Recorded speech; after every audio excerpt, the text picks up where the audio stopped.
কিছু গুরুত্বপূর্ণ তথ্য দিয়ে শুরু করি। জাহাঙ্গীরনগর ভার্সিটির এ ইউনিটে টোটাল 223টা সিট আছে ছেলেদের জন্য, 223টা সিট আছে মেয়েদের জন্য। ছেলেদের আলাদা মেরিট লিস্ট, মেয়েদের আলাদা মেরিট লিস্ট। তার মানে তোমার কম্পিটিশন, তুমি যদি ছেলে হও তোমার কম্পিটিশন ছেলের সাথে, মেয়ে হলে মেয়ের সাথে। এতটুকু আই থিঙ্ক তোমরা বুঝতে পারছো। এখন একটা জিনিস খেয়াল করো, গত বছর মানে এখন পর্যন্ত, মানে গত বছরের হিসাব বলতেছি, এখন পর্যন্ত এখনও 132টা সিট ফাঁকা আছে। এর মধ্যে ছেলেদের মার্ক উঠছে জানো কত? ছেলেদের মার্ক উঠছে 56। 80-র মধ্যে টোটাল তো জানো তোমরা 80 মার্কের পরীক্ষা হয়, 80 মার্কের ভিতরে নাম্বার উঠছে 56। মেয়েদের ক্ষেত্রে 400 সামথিং, মানে এই 56 মার্ক যাইতে হয়তো বা 600 প্লাস চলে গেছে অলরেডি। এখনও 132টা সিট ফাঁকা আছে। তার মানে এবার আশা করা যাচ্ছে যে 1000-1500 পর্যন্ত যাইতে পারে। হয়তো বা কাট মার্ক হয়তো বা 50-র আশেপাশে বা 52-53 থাকতে পারে। মেয়েদের ক্ষেত্রে দেখো, মেয়েদের 223টা সিট আছে। এইখানে মেয়েদের অলরেডি 400 প্লাস চলে গেছে।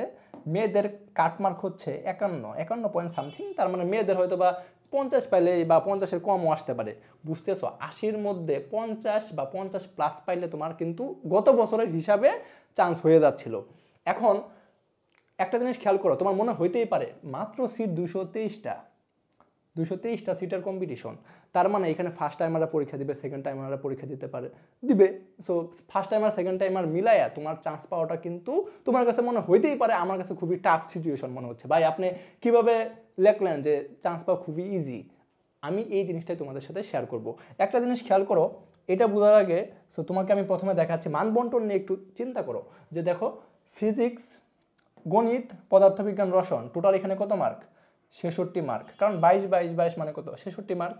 আর দেখো বাংলা, ইংলিশ, আইসিটি এখানে কত মার্ক? এখানে হচ্ছে 14 মার্ক। এখন একটা জিনিস খেয়াল করো, তোমরা হয়তো বা অনেকে সেকেন্ড টাইমের কোর্সেও ভর্তি হচ্ছ বা হবা। সো দেখা যাবে কি যে সবাই এই জায়গাতে এত ফোকাস দিচ্ছে, এই জায়গাটা নেগলেক্ট থাকতেছে। এখন তুমি যদি একজন ফার্স্ট টাইমারকে বিট করতে চাও, তোমার কি করতে হবে? তোমার এই 14 মার্কের ভিতর মিনিমাম, আমি তোমাকে বলবো মিনিমাম তোমার টার্গেট রাখতে হবে 12-13 যাতে মিনিমাম তুলতে পারো। সো ট্রাই করবা, এই 14 মার্কে কোনো ছাড় নাই। সো সবার ফোকাস কিন্তু এই জায়গাতে, ম্যাক্সিমাম পোলাপানের ফোকাস হচ্ছে এই জায়গাতে। আমি তোমাকে বলবো তোমার ম্যাক্সিমাম ফোকাস যেতে হবে এই জায়গাতে। কারণ তুমি ফিজিক্স, কেমিস্ট্রি, ম্যাথ গত 2 বছর ধরে পড়তেছো।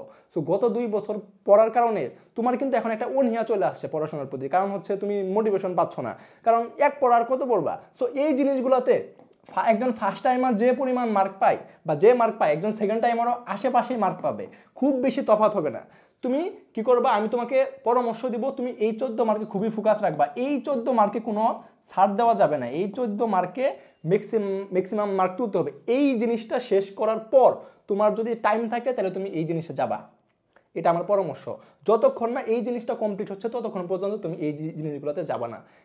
এইটাই হচ্ছে মেইন ট্রিক্স, যে সবাই এই জায়গাতে ফোকাস রাখতেছে। একজন ফার্স্ট টাইমার অনেক পোলাপান আছে যারা জানেই না বাংলা, ইংলিশ, আইসিটি পরীক্ষা আসে।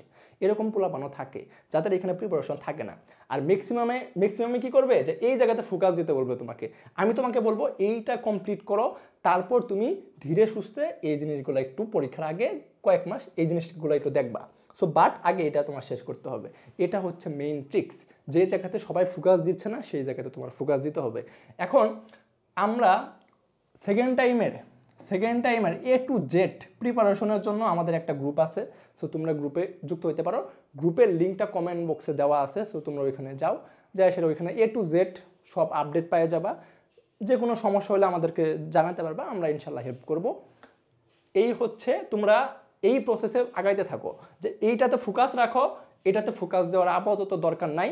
আর সবাই বলবে ভাই কোশ্চেন ব্যাংক পড়, তারপরে কি প্রিভিয়াস ইয়ার কোশ্চেন ব্যাংক পড়ো, ভালোভাবে প্যাটার্নগুলো দেখো প্রিভিয়াস ইয়ারে কীভাবে আসছে। এই প্রসেসটাই কিন্তু সবাই বলবে। বাট আমি তোমাকে একটা কথা বলবো, যে তুমি কতক্ষণ পড়তেছো এটা ম্যাটার করে না, ম্যাটার করে তুমি কতটুকু মনে রাখতে পারতেছো। সো পড়ার পাশাপাশি এক্সাম দেওয়াটা কিন্তু মাথায় রাখতে হবে। সো এইভাবে প্রিপারেশন নিতে থাকো। আর তোমাদের যদি কোনো সমস্যা থাকে বা জিজ্ঞাসা থাকে তোমরা কমেন্ট বক্সে জানাতে পারো, আমাদের সাথে যোগাযোগ করতে পারো। সো আজকের ভিডিওটা এই পর্যন্তই থাকুক, ইনশাল্লাহ অন্য কোনো ভিডিওতে দেখা হবে। আসসালামু আলাইকুম।